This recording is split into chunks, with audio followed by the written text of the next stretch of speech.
À l'origine de l'association Arécole, il y a Colette Machard-Sevestre et puis Pascal Notin. Et j'ai la chance que vous soyez tous les deux auprès de moi, donc ça serait bien de m'en parler un petit peu. Cette association, donc elle a été créée quand, par qui, pourquoi, par vous si je comprends bien.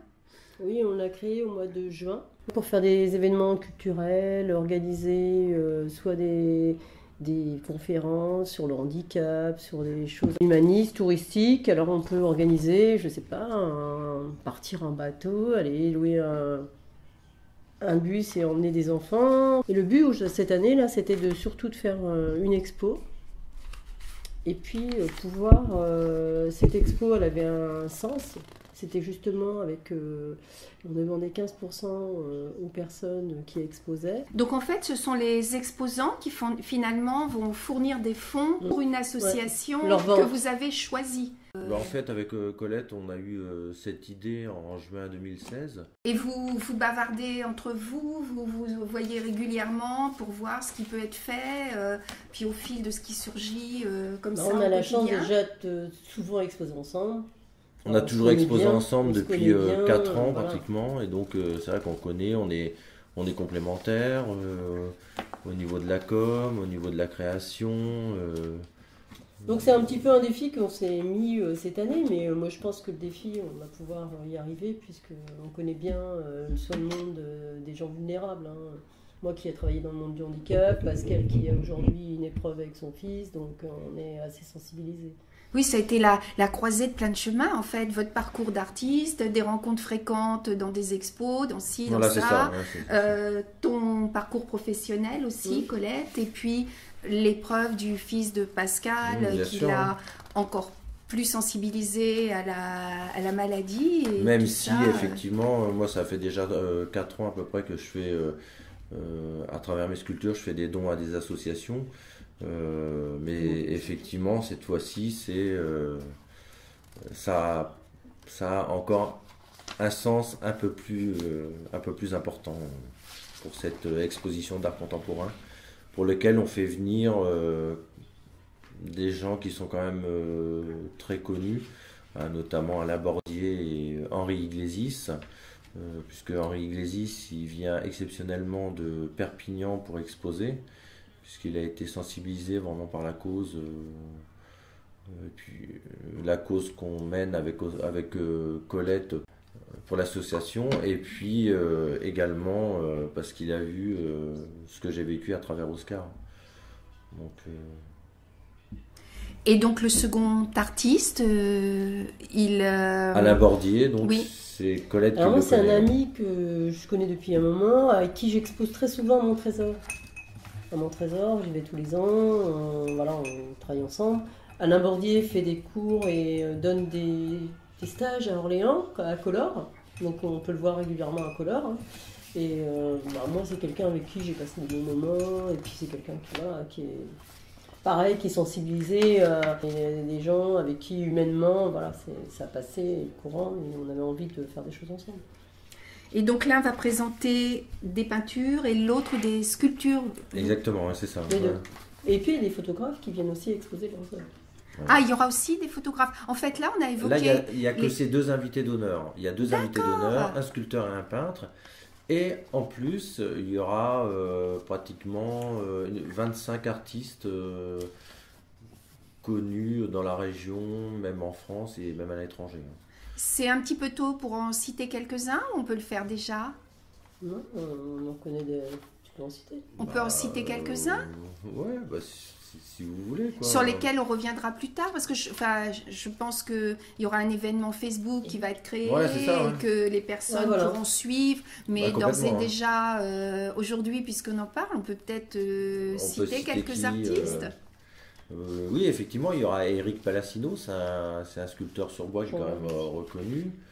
Il y a également aussi Éric Jonval, qui est de Tours. Il y a également une dame, Valérie Paris, qui vient de Tours également. Il y a une dame de Toulouse qui va venir.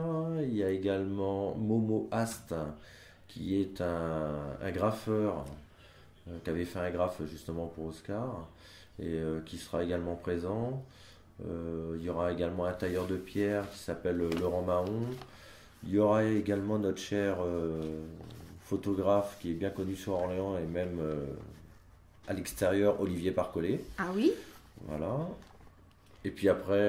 Alors on a plutôt des gens qui n'ont pas l'habitude d'exposer sur Orléans, puisque soit on leur donne pas l'occasion, ou soit ils n'y pensaient même pas. Donc nous on leur a forcé un petit peu la main, parce qu'on voulait partager ça avec plein de gens du milieu, avec qui voilà, ça se passe bien. Il y aura également une chanteuse qui fait de la peinture aussi, c'est Elsa. Elsa Chambon, Elsa Chambon, voilà, qui est designer en fait, et qui fait aussi des très belles peintures. Et là, elle sera là en tant que chanteuse ou en tant qu'artiste, ou les deux? En tant qu'artiste, mais en tant que peintre. Peut-être qu'on l'entendra chanter. Hein. Voilà. Ça, c'était pas décidé. Hein. Par contre, le jour du vernissage, qui va se passer le 24 février, on aura Jean-Paul Vaumorin, qui est connu sur Orléans, puisque Jean-Paul Vaumorin, avec moi-même, on a organisé le festival de la caricature. Ah oui? À Saint-Marceau. Ouais. À Saint-Marceau. Et donc il sera là pour croquer les gens en direct. Il fera des caricatures en direct. Ouais. Bon, en fait, c'est une exposition, il va se passer finalement plein de choses. Et puis qui a une âme, quoi. C'est du ressenti que j'ai là. On veut la faire vivre, en fait. Ouais, c'est ça. Mais vous, on sent vraiment qu'il y a de la motivation, il y a un vécu, il y a... En plus, à travers cette... On aime plusieurs choses. Moi, j'aime pas que la peinture, j'aime la musique, j'aime plein de choses. Et en plus, à travers ce vernissage qui aura lieu donc le vendredi 24 à partir de 18h. Je vais venir exceptionnellement le professeur Leverger qui s'est occupé de notre fils, puisque ce jour-là, je vais remettre à travers les dons et puis les bénéfices que j'ai eus pour les Oscargots, je vais remettre un chèque au professeur Leverger pour 2 associations. Pour l'association Chloé, qui est l'association pour l'amélioration des conditions d'hospitalisation et des loisirs des enfants, et également pour l'ARME, qui s'appelle l'Association pour la recherche des maladies hématologiques de l'enfant pour l'hôpital Trousseau. Donc en 3 mois, en fait, j'ai récolté des fonds qui représentent quand même une très belle somme. Et vous verrez le jour du vernissage. Qui seront remis ce jour-là. Voilà, qui seront remis officiellement par Oscar au professeur Leverger. Oscar sera là également. Voilà, exactement. Mais là, c'est à titre personnel, puisqu'on profite de l'occasion. Oui. On profite de cette occasion-là pour justement... C'est important aussi, il me semble, c'est très beau que ça se passe là, parce qu'en fait, ça permet de bien s'intégrer dans l'esprit de l'exposition. Et après, il y aura encore des fonds qui seront remis. Voilà, exactement. Alors, toutes les ventes des œuvres, on va prendre 15% qui sera remis à la fin de l'exposition cette année, à la fondation, soit à Chloé, c'est le docteur Leverger qui pourra en bénéficier. Pour cette année, l'année prochaine, on verra comment on fait, soit pour notre association.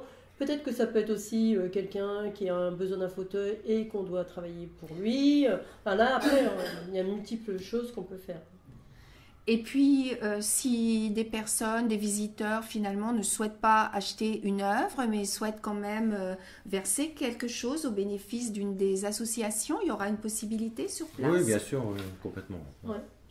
On va faire des cartes d'adhérents. Alors, soit les gens ils pourront verser soit à l'association ARECOM, et on reversera forcément à la fin de l'exposition à l'association pour le docteur Leverger, ou soit alors les gens, s'ils veulent adhérer à notre association, puisque toute l'année ça va être ça, pour qu'on puisse, ou l'année prochaine ou dans l'année, faire une autre expo ou autre chose.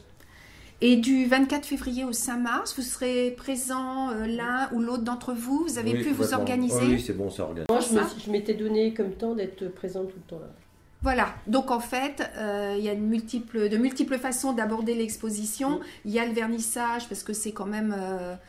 important, il y aura le professeur, les chèques remis, mais pas de panique, celles et ceux qui sont sensibilisés, exactement, ils peuvent venir plus tard. Voilà, aujourd'hui, ils vous écoutent, mais finalement, il y a peut-être un aspect qui n'a pas été abordé, et puis rien ne vaut le contact direct. Ils peuvent venir nous voir, et puis on leur expliquera. On sera présent, je pense qu'on sera présent pendant la semaine.